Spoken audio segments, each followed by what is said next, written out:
Ndugu mtazamaji, tupo katika jengo la Usafasa hapa Boza.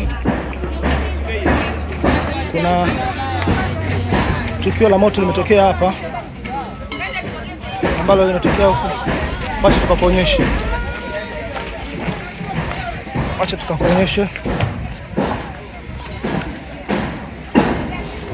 Wala mazingira ni hayo kwa juu huku, ambao mwanzo kulikuwa na banda la makuti, kwa sasa hivi limeungua na moto. Twende ndani nikakuonyeshe. Twende kwa upande wa nyuma kidogo nikakuonyeshe.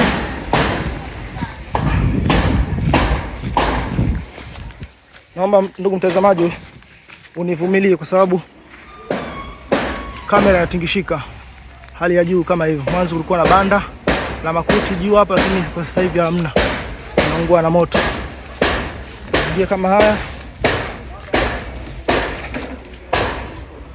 Extinguisher hizo. Watu wanaendelea kupambana. Mlango kama huu umeungua. Wacha tuende tukakuonyeshe nini kilichotokea.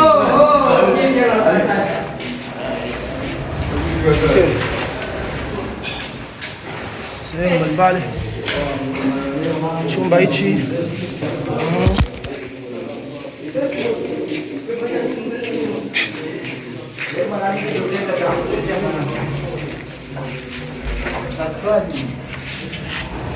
Hapa mafundo yanazidi kuchomoa nasikia umeme ili mambo kwa sawa. Twende upande wa juu nikakuonyeshe namna hali ilivyokuwa.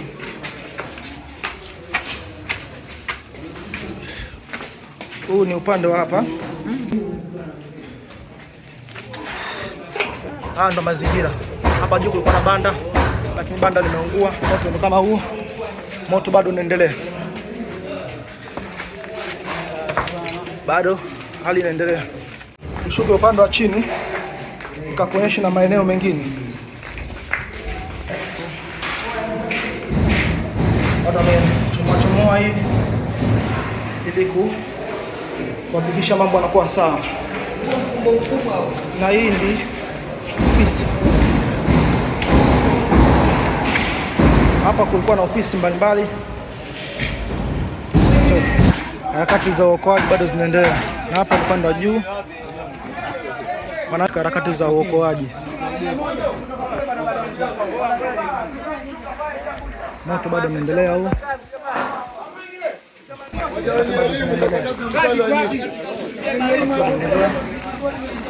Wananchi bado wako katika shughuli za uokoaji. Lakini kwa upande wa mbele hapa jeshi la zimamoto limefika hapa kwa ajili ya shughuli za uokoaji.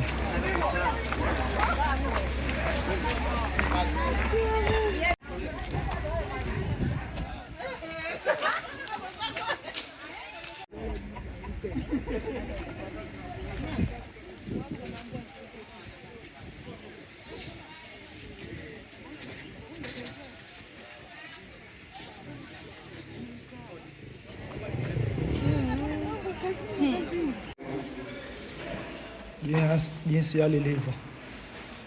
Hiki ni chumba cha mkutano ambao majuzi tu tulikuwepo hapa.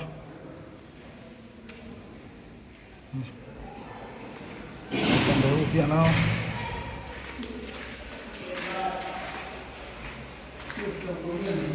Yes.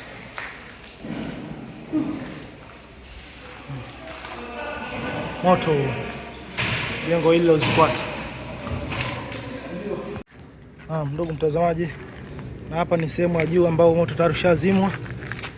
Fire shakuja, ushazimwa moto, lakini hali ni kama hivi. Hii ni eneo la juu ambao moto ulianza kushika kwenye paa ile ambalo lilikuwa ni paa la makuti. Sehemu ya juu hii vitu vimeungua kama hivyo. Hali ndio kama hivi unavyoiona. Asante sana. Twende chini ukaone harakati za watu kuendelea kuondoa vitu. Naam, kama unavyoona tumeweza kusaidia kwa nafasi yetu, kama tumerudisha vitu hivi baada ya moto kuzima. Hizo ni dokumenti ambazo tumezishazirudisha. Asante sana.